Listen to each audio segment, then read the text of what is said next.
data tersebut, kita bisa mengetahui kenaikan dan penurunan saham, terutama di bidang forex.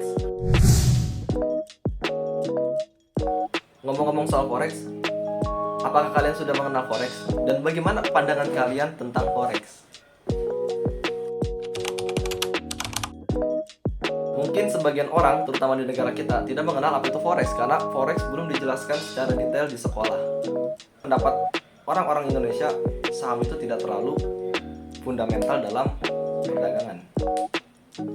Tetapi yang mereka tidak ketahui, banyak sekali orang-orang ternama yang menjadi sukses itu karena memiliki basic di forex. Mungkin di antara kalian sudah mengetahui bagaimana forex itu berjalan. Forex itu berjalan seperti saham pada umumnya yang berbentuk kurva yang akan bergelombang, yang akan naik dan turun. Dan bagaimana cara bermain forex tersebut? Kita bermain forex itu berharap.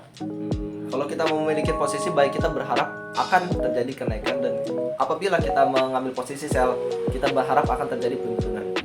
Tapi tidaklah mudah untuk mempelajari forex. Pada dasarnya banyak sekali trader-trader yang tentunya sudah lama terjun rumus di dalam forex tapi masih gagal dalam forex. Padahal kalau kita lihat umumnya forex itu hanya menentukan bagaimana garis akan naik dan garis akan turun. Di saat kita turun, itu kemungkinan kita rugi adalah di saat itu naik. Dan sebaliknya, di saat dia naik, kemungkinan kita akan rugi di saat itu turun. Tetapi bagaimana itu bisa menjadi susah? Hal itu menjadi susah tentunya karena pasar yang tidak bisa dibaca oleh trader. Pasar itu gacha. Iya, gacha.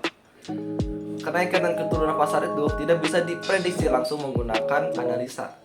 Dan itu menjadi salah satu tantangan terbesar untuk trader. Tetapi ada beberapa indikator yang bisa memprediksi pasar walaupun hasilnya tidak akurat.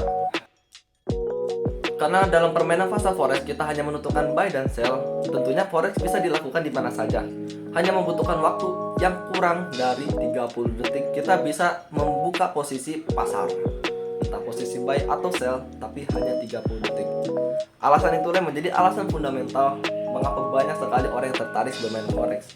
Yang mereka mengira forex itu adalah permainan yang gampang dalam mendapatkan uang. Mungkin pertanyaan itu menjadi suatu pertanyaan yang kalian tanyakan dari tadi, atau mungkin tidak.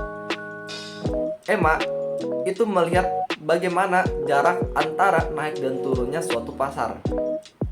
Jadi dia menghitung bagaimana naik dan turunnya suatu pasar, dan dia akan membuat sebuah indikator baru, EMA 200 dan EMA 50. Fibonacci itu suatu indikator yang melihat bagaimana pasar itu akan naik dari tingginya candlestick di suatu time frame.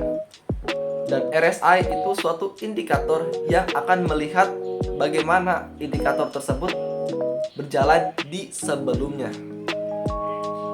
Mungkin cukup sekian yang saya bisa berikan kepada kalian. Bila ada pertanyaan, kalian bisa tanyakan di kolom komentar.